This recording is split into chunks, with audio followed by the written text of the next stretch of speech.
medicine to help people, but the business kind of... So you're going to ask me a question and then I'll respond? Yes.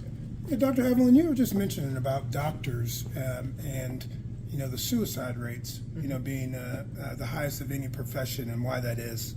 Yeah, well, from my perspective, I think about, when I went into medicine in my day of leaving school, people would ask me, why do you want to be a doctor? The response is because I wanted to help people.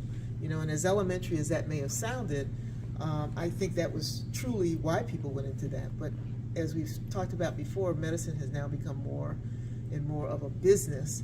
And so those who went into it for those reasons have seen significant limitations on their ability to do that, and that is help their patients in the way that thought they could when they initially went into medicine.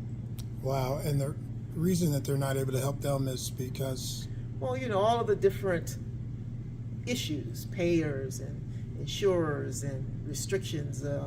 You write a prescription that you, the person there examining the patient, getting to know them, etc., you write a prescription for them, and then the insurer refuses to fill it, or you got to now do more paperwork to get that done. And so the paperwork is literally killing the docs themselves.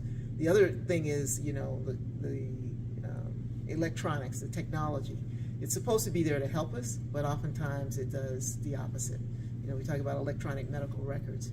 You go to an appointment now, the person might say, hi, how you doing? They sit down, and there's no more eye contact until it's like, bye, okay, or go get some labs, because they're typing on the computer instead of looking at you and trying to assess what's going on. So a lot of what we know patients come in for, you get during that initial conversation, and you get it from looking at them, from reading their eyes, their movements, etc., which a lot of those cues are missed now because of the focus on getting the information in the computer.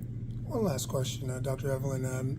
You've heard about MyGuardianDoc. What do you feel about that, and how do you think that it'll help people? Well, I think it's, one of the great things, again, as people talk about the best thing since sliced bread, because the need for someone to be looking over and being readily available and able to provide some help is indeed what many, many people need these days, because it's become a more complex system to navigate, both for the doctor as well as for the patient.